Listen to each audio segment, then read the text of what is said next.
ስሙኝማ፣ ነገ ብንሞትስ? ስላልተዘጋጀን ይህንን ስንሰማ እንደነግጣለን አይደል?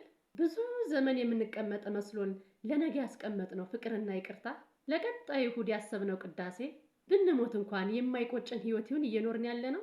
ለሚቀጥለው ወር ያልነው ንስሐ፣ ሲተርፈን እንሰጣለን ያልነው ምጽዋት፣ ጉልበታችን ሲደክም ያቀድነው መንፈሳዊነት፣ ስናረጅ ብለን ያስቀመጥነው ቁርባን የለም አለ አይደል? ነገ እንደሚሞት ሰው ለመኖር ያብቃል። አባታችን ቅዱስ ዮሐንስ አፈወርቅ ጾምን እንዲህ ይላታል። ጾም ሙሽሪትን ትመስላለች። ሙሽሪትን በሰርግ አዳራሽ የሚቀበሏት ሰዎች ቤቱን ያስጌጡታል፣ ይሸልሙታል። ወደ ሰርጉ አዳራሽ የሚገባውን ሰው የሰርግ ልብስ ለብሶ እንደሆነ የቆሸሸ እንዳልሆነ አይተው ያስገቡታል። እኛም እንደዛ ልንሆን ይገባናል እላለሁኝ። ልቦናችንን በማንጻት የክፋት እርሾን በማስወገድ ከጾም ጋር አብረው የሚመጡትን የሚያጅቧትን መልካም ምግባራትን ለመቀበል የልቦናችንን ውሳጤ በመክፈት የምግባር እናት የማስተዋል እንዲሁም ለሌሎች ምግባራት ሁሉ ንግስት የምትሆንን ጾም ልንጾም ይገባል። ይህንን ያደረግን እንደሆን ታላቅ ሐሴትን እናደርጋለን። እርሷም ቁስለ ነፍሳችን ትፈወሳለች።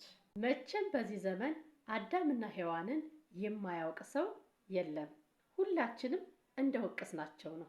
ነገር ግን እውነትን እንነጋገር ከተባለ ከእነሱ እኛ አንብስም። እነሱስ አትብሉ ትሞታላችሁ ተብለው ነው የበሉት። እኛ አለን አይደለም? ዘላለም ትኖራላችሁ ብሉ እየተባልን የማንበላ፣ እነሱስ ክፉንና ደጉን የሚያሳውቅ በለስ ነው የበሉት። እኛስ የዘላለም ሕይወት የሚያሰጠውን ዕፀ ሕይወት መብላት አቅቶን የለ? እነሱስ ሰው ሆነው ሳለ አምላክ መሆን ሽተውና ፈልገው ነው የበሉት። እኛ አለን አይደል? አምላክ ሆኖ ሳለ ሰው የሆነልንን የክርስቶስን ሥጋውና ደሙን በልተን መኖር ያቃተን እና እኛ እንብስም ትላላችሁ? ቅዱሳት ስዕላት ምንድን ናቸው? በሰማይ ያለውን ሥርዓት የሚያሳዩን የሰማይ መስኮቶች፣ በሁሉም ልሳናት የሚናገሩ ድንቅ ቋንቋዎች፣ ደግሞም ሳይናገሩ የሚመክሩ መካሪዎች፣ ያልተማረ የሚያነባቸው መጽሐፍቶች እና ሰዓሊያን ስብከቶች ናቸው። ቅዱሳት ስዕላት አገልግሎታቸው የከበረ ነውና ለጸሎት በተዘጋጀ ቦታና ስፍራ ብቻ በማስቀመጥ አክበር እንደሚገባን ቤተ ክርስቲያናችን ትመክረናለች።